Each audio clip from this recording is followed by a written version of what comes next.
Bonjour à toutes et à tous. Bonjour. Bonjour. Alors, nous allons attendre quelques minutes de façon à ce que tout le monde puisse nous rejoindre. Je propose d'attendre 4 à 5 minutes.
Voilà, je propose qu'on commence à 35.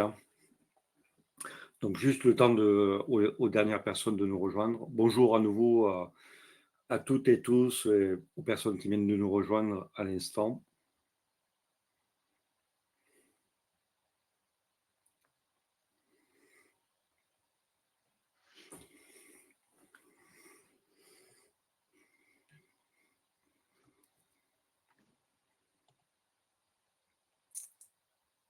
Voilà, encore 2 minutes.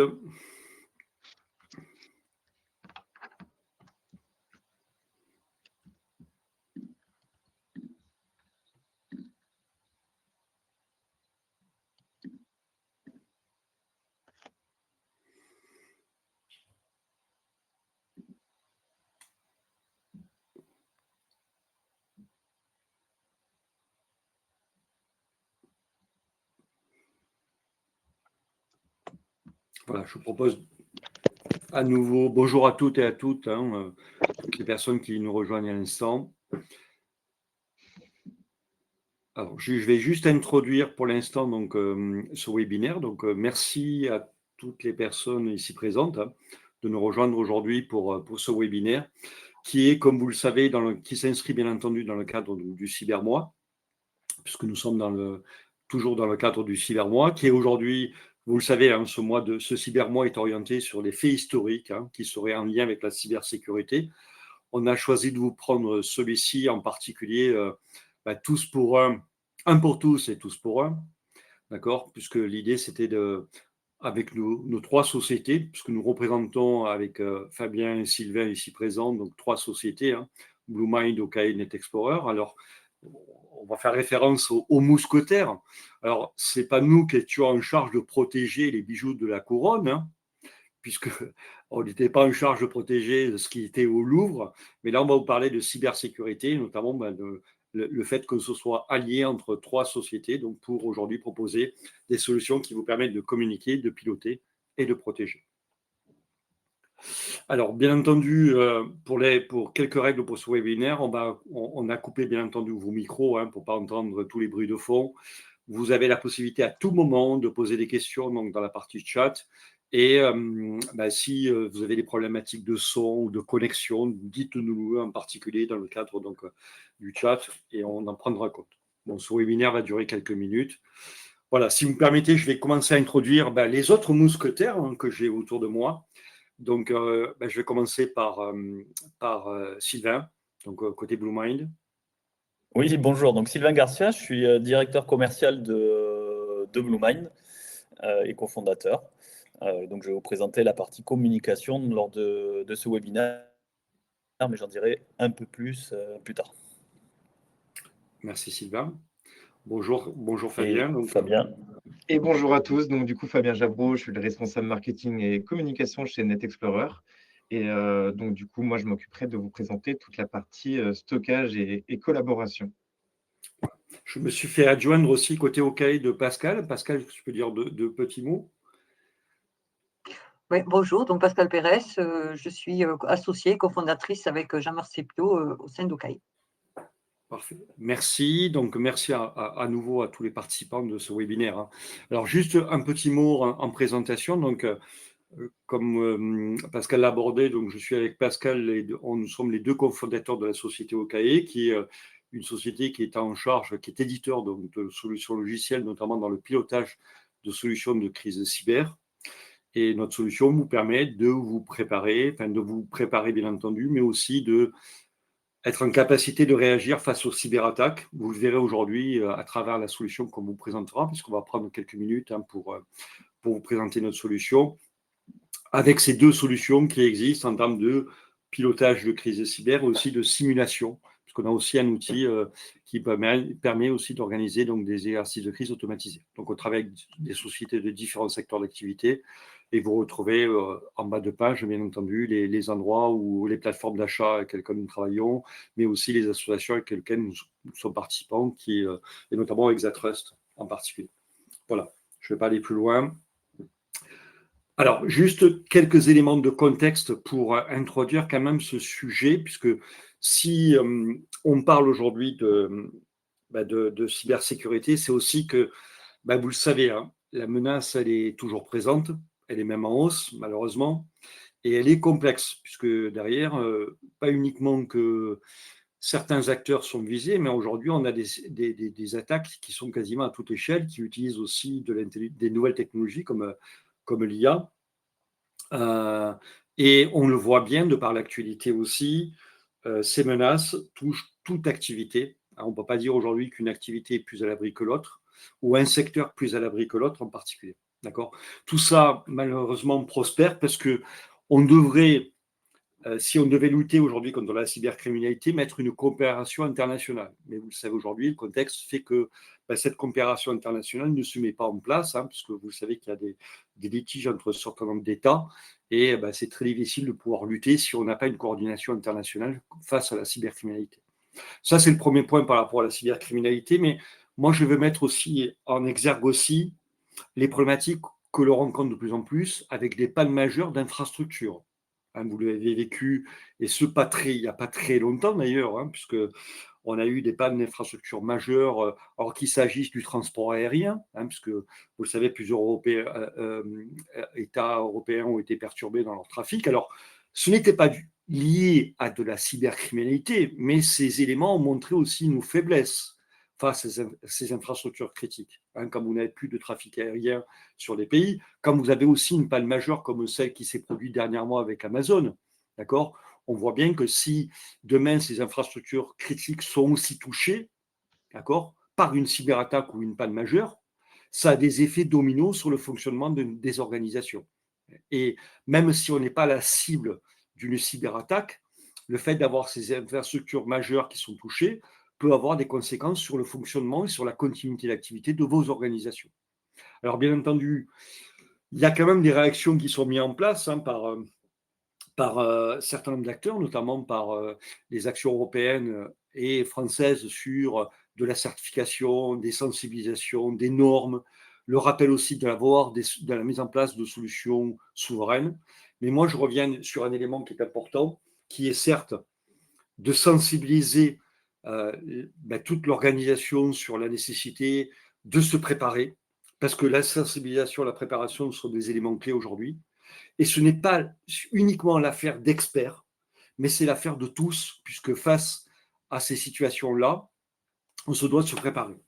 Et pour se préparer face à ces situations, il faut pouvoir garder le contrôle et maîtrise de la situation. C'est pour ça que organiser une gestion de crise, mettre des interlocuteurs de différents domaines d'activité, ça va être important. Prendre des décisions, s'assurer que ces décisions, ces actions sont mises en œuvre, suivre l'avancement, puisque comme je le disais, que vous soyez la cible ou que vous soyez les effets collatéraux d'une attaque qu'aurait subi un acteur majeur ou une infrastructure majeure, peut avoir ses conséquences sur votre organisation. Mais quand on parle de gestion de crise, ce n'est pas uniquement de garder le contrôle et de suivre la situation, c'est aussi de communiquer, puisque vos outils de communication vont être nécessaires. Et on l'a vu, hein, dans ces infrastructures critiques, il y a aussi les moyens de communication que vous avez aujourd'hui, qui peuvent être la téléphonie, la visioconférence en particulier, la messagerie. Et enfin, se préparer, certes, c'est aussi avoir accès à toute sa documentation, à sa fameuse crash box, c'est-à-dire tous les éléments qui vont être nécessaires le jour où vous avez un problème. Mais si ces éléments sont sur votre système d'information et que ce système, pour X raisons, n'est pas disponible parce que vous êtes la cible ou que vous subissez les effets collatéraux d'une infrastructure qui était disponible, il faut pouvoir accéder à cette documentation. Et c'est ça qu'on a voulu, à travers notre réflexion de ces 3 sociétés, trouver des solutions sur la maîtrise de la situation, la communication et la gestion documentaire en particulier. Donc voilà, on va aborder le premier sujet, notamment de la communication. Donc je passe la parole à Sylvain en particulier. Merci Jean-Marc pour cette présentation. Juste un petit focus sur BlueMind et qui on est, et pour après vous expliquer le pourquoi on est là aujourd'hui. Donc BlueMind, nous on est éditeur d'une plateforme de messagerie collaborative et souveraine, donc on est un éditeur français, particulièrement même toulousain, sur un périmètre mail, agenda, visioconférence, etc. Aujourd'hui, BlueMind, c'est le premier éditeur de messagerie en Europe, avec une couverture internationale aussi. On est sur un modèle indirect et on a plus de 30 intégrateurs qui travaillent avec nous au quotidien auprès de nos clients, qui vont aussi bien d'intégrateurs locaux à de gros intégrateurs nationaux type Orange, et avec plus de 500, voire même 700 maintenant références. La particularité, nous, de BlueMind, en étant éditeur, c'est qu'on a une très grosse maîtrise technologique, notamment forcément des sujets de messagerie et de tous les protocoles de communication qui vont autour, qui nous permet, en tant qu'éditeur, de faire évoluer la plateforme, tant sur le côté technique, background que les utilisateurs ne voient pas, mais aussi sur le plan fonctionnel derrière, pour faire évoluer la plateforme sur les demandes clients et le fonctionnel. Donc aujourd'hui, BlueMind, en termes de messagerie d'entreprise, ça couvre autant des petites organisations que de très grosses, à plusieurs milliers d'utilisateurs. Fort de cette expérience, on avait beaucoup de demandes et on a travaillé du coup avec NetExplorer et OKE à une offre spécifique qui est BlueMind Digital Crisis. Pourquoi ? Parce qu'aujourd'hui, quand vous avez une crise, les moyens de communication sont très importants. Si je fais un peu une analogie, quand vous avez un accident de voiture, etc., si je vous pose la question, alors vous n'avez pas les micros, vous n'allez pas pouvoir répondre, mais si je vous pose la question de qu'est-ce que vous faites en premier, ce que vous allez faire, c'est décrocher le téléphone pour appeler le 112 ou pour aller prévenir quelqu'un, etc. La première chose, le réflexe que vous allez avoir, c'est de prévenir quelqu'un pour vous venir en aide. Et dans une crise cyber, c'est exactement le même sujet. C'est-à-dire que la première chose que vous allez avoir à faire, c'est de communiquer avec vos équipes qui vont gérer la crise. Donc, pour une boîte, une entreprise de environ 500 personnes, une cellule de crise, c'est peut-être 50 personnes, voire moins. Donc, c'est la cellule de crise, mais je vais avoir aussi besoin de communiquer à l'extérieur. À l'extérieur, ça veut dire quoi ? Ça veut dire que vous allez peut-être demander de l'aide auprès de l'ANSSI, auprès des autorités locales. Vous allez pouvoir communiquer aussi vouloir communiquer auprès de vos fournisseurs. Tout ça, ça nécessite un moyen de communication traditionnel qui est l'email. Si la crise dure sur plusieurs jours, plusieurs semaines, suivant la difficulté de la crise, mais il va falloir aussi planifier certaines réunions en visio avec du monde interne, du monde extérieur, etc. Et c'est là où BlueMind Digital Crisis a tout son intérêt, justement, dans ce moyen de communication de cellule de crise et surtout dans l'environnement global qu'on vous présente aujourd'hui avec OKE et avec NetExplorer, parce qu'un logiciel de communication tout seul, c'est certes utile, mais c'est encore mieux quand il est greffé et tous les outils et avoir un kit justement pour cette gestion de crise. Donc voilà sur un focus sur BlueMind Digital Crisis. Ce qu'il faut savoir, c'est que c'est une plateforme qui est en SaaS, hébergée sur un environnement Secnum Cloud, donc entièrement sécurisé, et du coup est disponible à tout moment.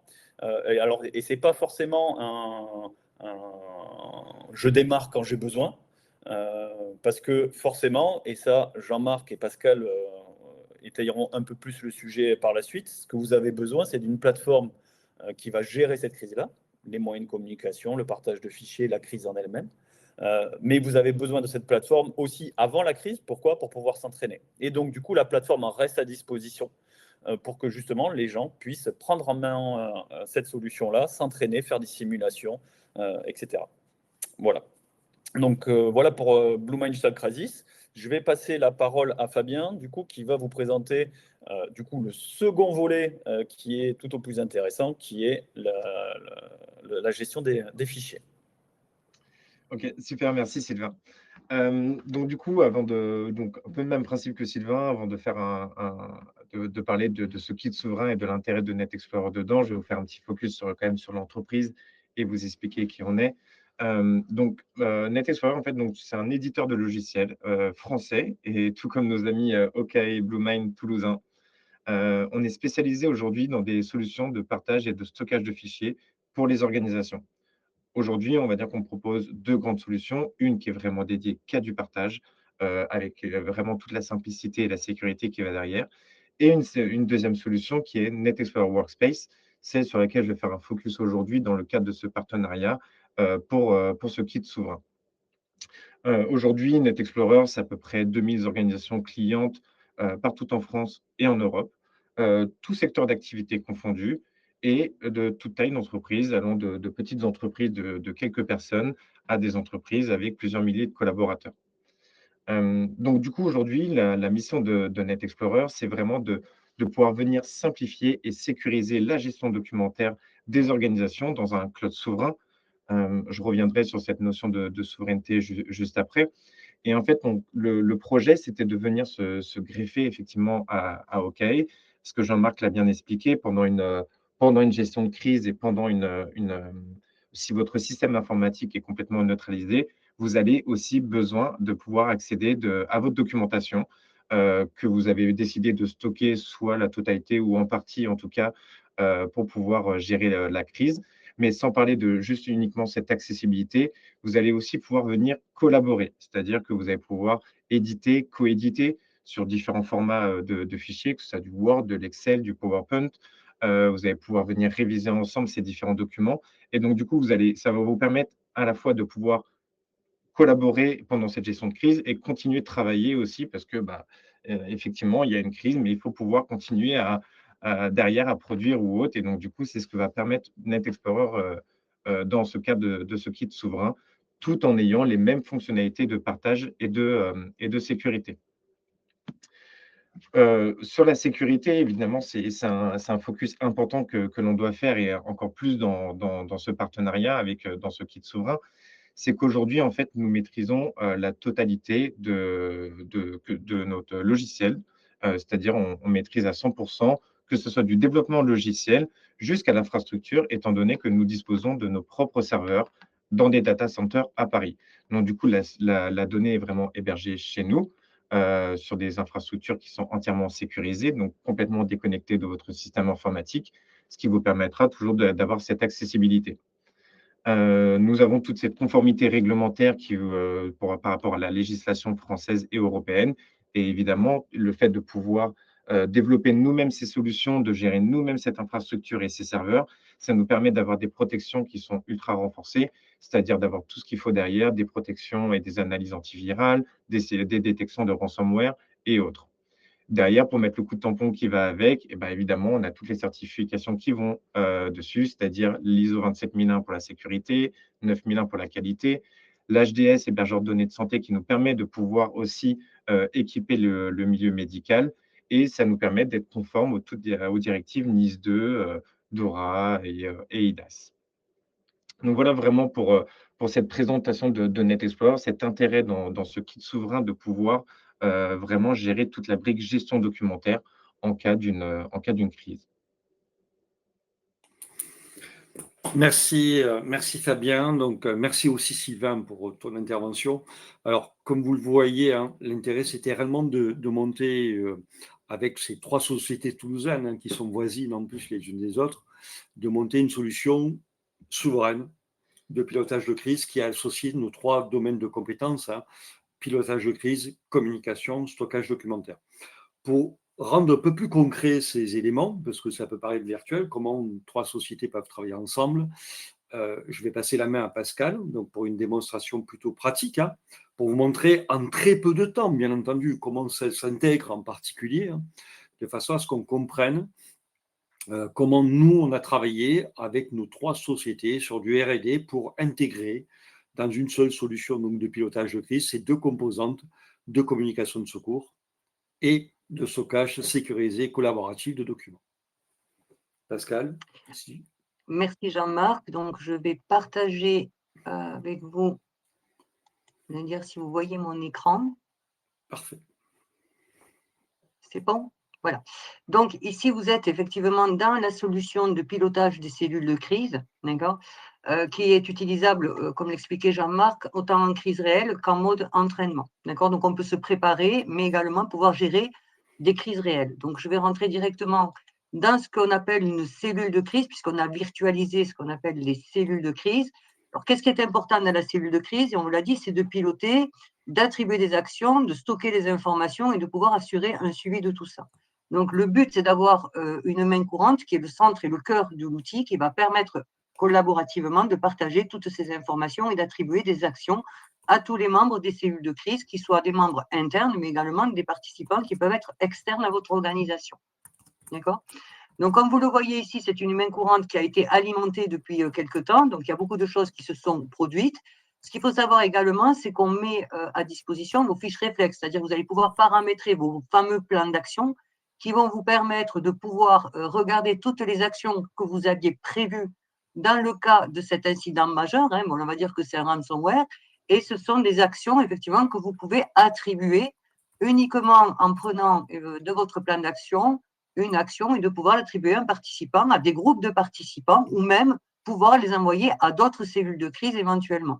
Et déjà, toute la documentation de crise que vous avez intégrée dans votre fiche réflexe remontera directement dans la main courante.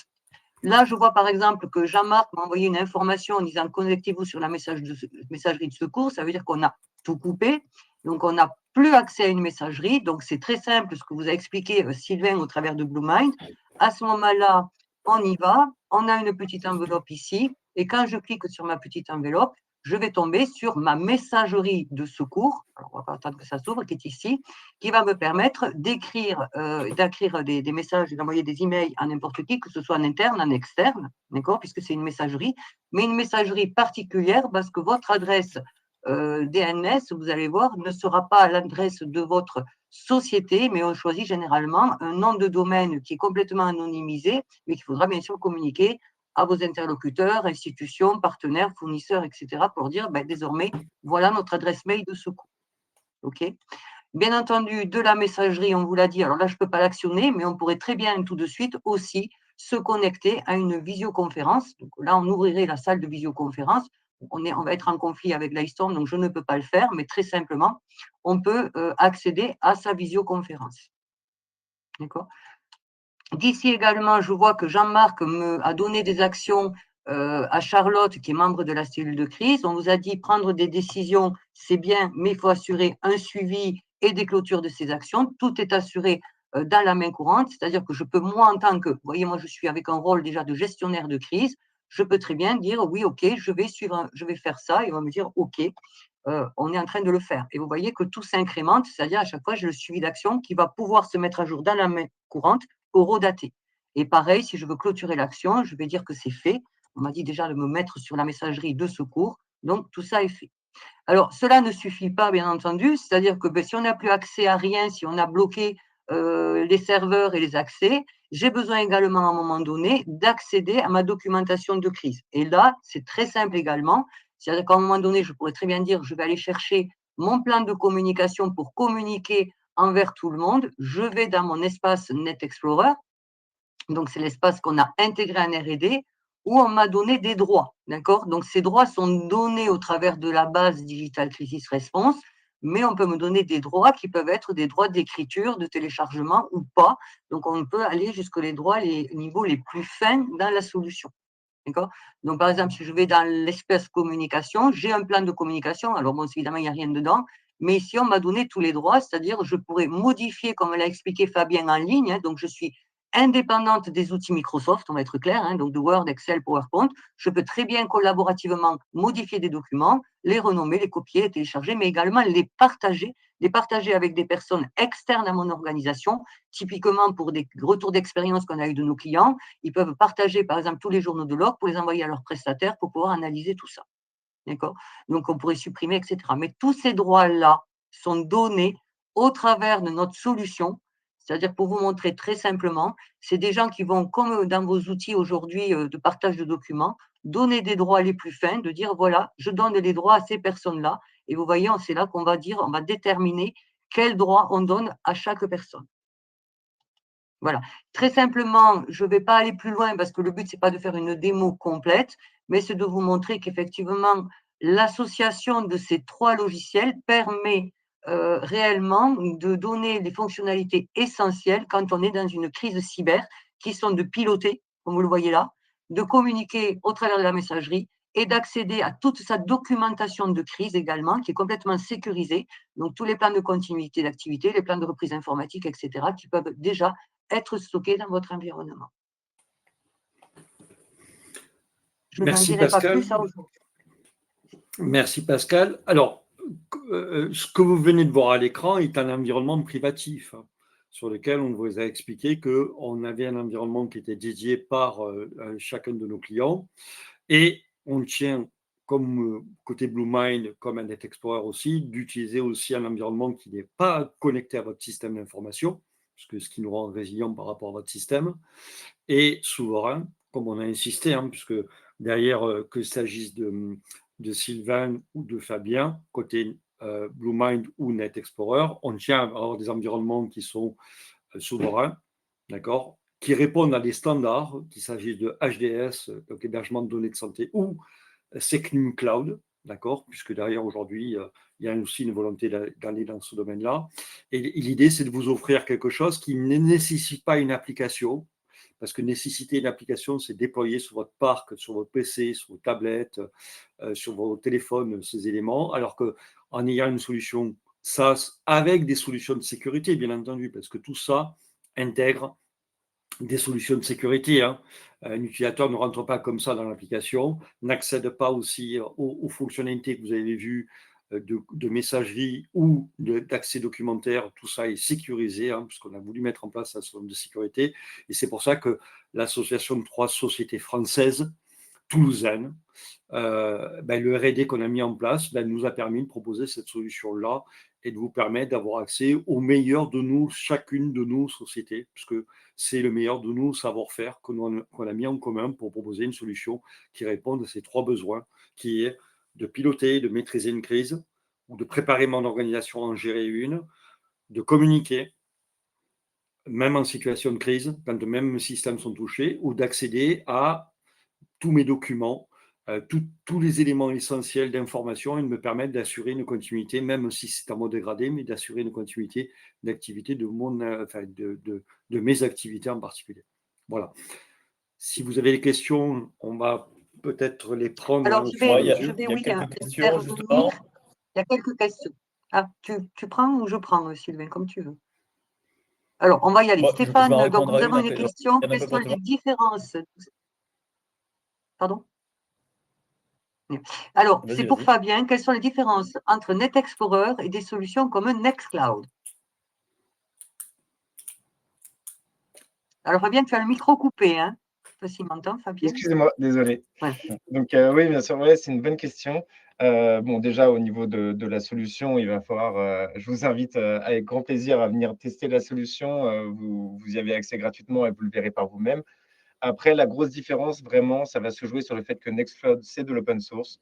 Ça sera à vous de l'installer et de la gérer. Alors que nous, du coup, la solution Net Explorer, elle est vraiment gérée de A à Z. est certifié directement en interne. Donc vraiment, on propose une solution qui est clé en main. Elle est préconfigurée, elle est facile d'utilisation. Enfin voilà, il y a différentes, il y a plein de choses que je pourrais vous dire, comme des sauvegardes qui sont incluses dans toutes les offres, contrairement à Nextcloud, une livraison qui va être vraiment clé en main. Enfin voilà, il y a plein d'avantages comme celui-ci. Il y a plein de richesses fonctionnelles, comme des connecteurs avec Outlook ou autre, un support technique qui va être disponible tous les jours, quelle que soit votre offre. Donc voilà, on va dire que Nextcloud est très limité sur certains aspects par rapport à NetExplorer.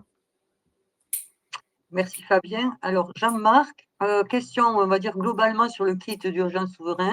Pouvez-vous rappeler comment vos solutions sont hébergées par rapport à la souveraineté? Alors, déjà,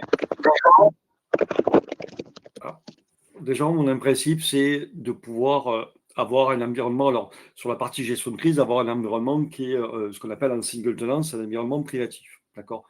Pareil, on va l'avoir sur la partie Bluemind, on va l'avoir sur la partie NetExplorer. On travaille, je reprends NetExplorer et son propre hébergeur, il l'a précisé à nouveau.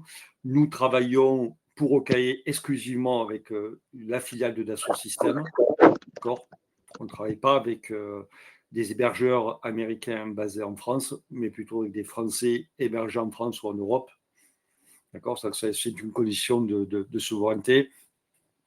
Et c'est pour ça que d'ailleurs, on veille à ce que vos data restent sur le territoire français et on n'est pas soumis aux directives donc, du gouvernement américain sur ces sujets-là en particulier. Voilà. Et c'est une caractéristique aussi du Secnum Cloud. Aussi voilà, tout à fait. C'est pour ça qu'on tient à ce que derrière les données, parce que on parle de données qui concernent une situation de crise et qui pourraient dévoiler des éléments propres au fonctionnement de vos organisations et ce que vous souhaitez protéger en termes de savoir ou de protection intellectuelle ou autre, hein, ou protection industrielle en particulier. Alors, je pense avoir répondu à la question. Donc voilà, Dassault Systèmes pour OKE, donc vous voyez, Secnum Cloud HDS, comme on vous l'a précisé, côté NetExplorer, côté Bluemind. Alors, une autre question, y a-t-il un accompagnement dans le cas où aucune documentation n'existe dans l'organisation? Alors, je vais à nouveau répondre sur ce sujet-là. Alors, bien entendu, l'idée, c'est on est éditeur de logiciels, mais on est en capacité de vous accompagner pour établir ces référentiels. D'accord ? Alors, ces référentiels, aujourd'hui, existent, mais il faut les adapter à votre organisation. Alors, quand je dis existent, il y a eu un gros travail qui a été fait par l'ANSSI sur la formalisation de quelques référentiels. Vous avez des guides existants sur la gestion de crise cyber, un exercice de crise cyber. Ce qui existe au niveau français existe au niveau européen aussi. On a ces référentiels-là. Mais c'est vrai que la difficulté, c'est avec toute cette documentation, comment on l'adapte à mon organisation. C'est vrai que nous, en tant qu'éditeurs, on a réfléchi et on accompagne nos clients pour prendre l'essence même de ces référentiels pour vous dire, voilà, les référentiels, c'est ceux-là. Et on va vous aider à le formaliser. Et aussi, c'est ça qui est important, parce que, vous voyez, formaliser de la documentation, c'est très bien, mais il faut veiller à ce que les personnes qui vont mettre en place cette documentation ou la consulter se l'approprient. Et avec nos solutions, on est capable de vous mettre directement en situation, c'est-à-dire les gens ne comprennent que s'ils sont mis en situation. Hein, on a beau présenter, faire des belles présentations, faire des belles formations sur la gestion de crise cyber, mais la meilleure façon de s'approprier, de comprendre son rôle, c'est se mettre en situation. Et nous avons la possibilité, avec nos solutions, de mettre votre organisation, quel que soit l'endroit où il se trouve, hein, on n'est pas obligé de réunir tout le monde dans une salle avec des chouquettes, hein. On peut très bien les avoir dans différents lieux, même en télétravail, pour leur expliquer en situation, voilà ce qu'est une crise cyber, voilà quel est votre rôle, voilà quels sont les documents que vous allez pouvoir utiliser, voilà les solutions que vous allez avoir en particulier, parce que cette mise en situation permettra de comprendre, mais aussi de développer des réflexes. Alors, merci Jean-Marc. La dernière question, non, avant-dernière, là, je peux confirmer moi-même, les hébergements sont-ils tous certifiés Secnum Cloud et HDS? Oui. C'est un choix, hein, soit c'est un hébergement HDS, soit c'est un hébergement Secnum Cloud, mais tous nos hébergeurs sont, en fait, souverains, en tout cas 3DS Outscale ou même chez NetExplorer, les hébergements sont bien certifiés, soit HDS, soit Selenium Cloud. Nous ne proposons pas en dessous du HDS de toute façon. Donc, on est vraiment en première instance hébergement à minima qui présente déjà des garanties de sécurité HDS. Et après, on peut monter jusqu'à du Selenium Cloud. Si je peux me permettre une petite précision, du coup, Vas-y. Pascal, concernant en tout cas NetExplorer et l'hébergement des solutions, mais aussi de vos data, de vos documents. Donc, du coup, NetExplorer est effectivement certifié HDS. Ce qui est important en plus, c'est qu'il est certifié sur les 6 niveaux, c'est-à-dire qu'on a fait certifier à la fois nos serveurs, notre infrastructure, mais également nos solutions. Et concernant le Selenium Cloud, donc du coup, on est bien avancé dans cette certification. On vient tout juste de passer le jalon 1. Donc là, c'est vraiment les dernières démarches, on va dire, administratives. On a déjà eu l'audit, etc. Donc là, maintenant, il nous suffit maintenant de rendre les papiers pour finaliser cette certification. Voilà, petite précision sur NetExplorer. Merci Fabien. Alors, dernière question, alors Jean-Marc, même si on pourra remettre la démo. Oui, vous proposiez une fonctionnalité d'envoi de SMS en masse. Est-ce toujours? Alors oui, alors vous voyez aussi, comme on est 3 sociétés françaises, on est aussi à l'écoute, nos 3 sociétés, des besoins de nos clients. Et notamment qu'il s'agisse des fonctionnalités que développe NetExplorer dans sa solution ou Bluemine dans sa solution. Nous, en tant qu'éditeurs dans le domaine de la crise cyber, c'est les besoins qu'on nous a fait remonter. C'est si je suis obligé de couper mon système, j'ai des gens en télétravail, comment je vais pouvoir les informer? J'ai besoin d'avoir un système de communication.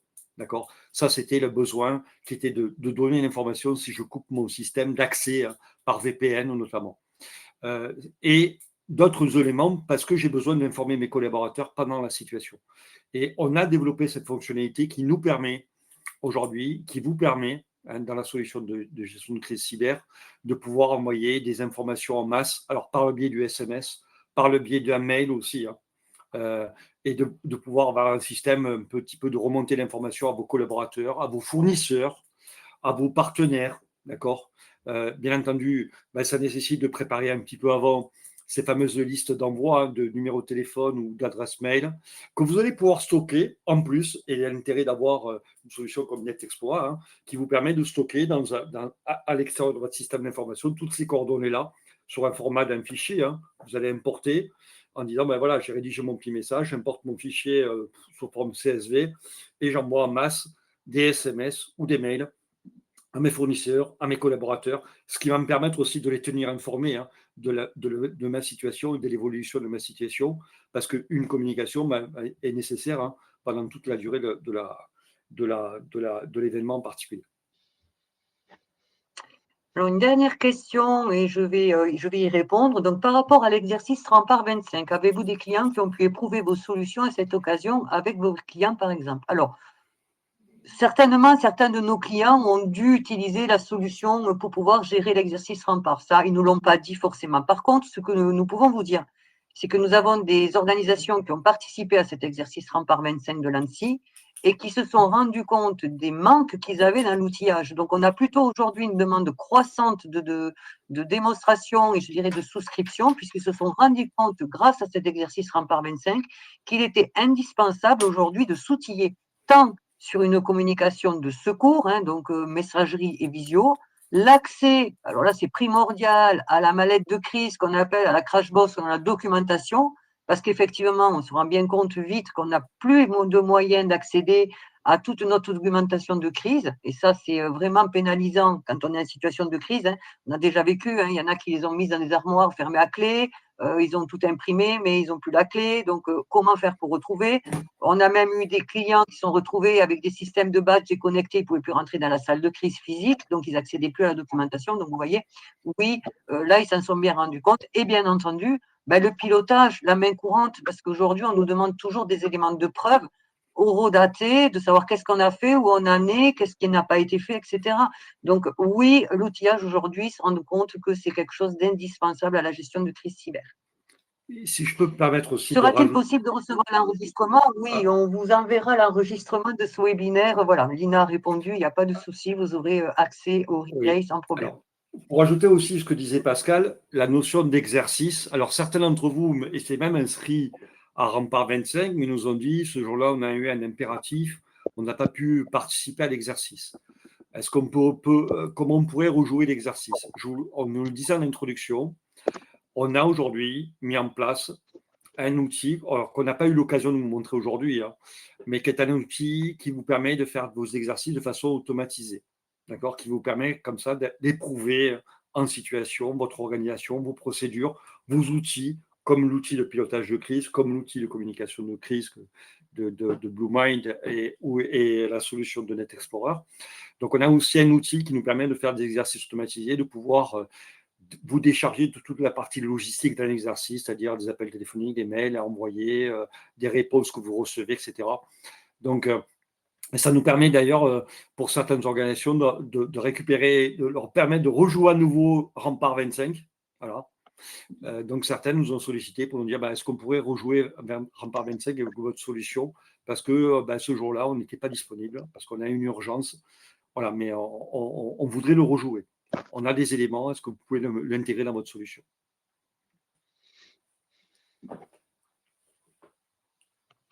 Alors, nous n'avons plus de questions, donc...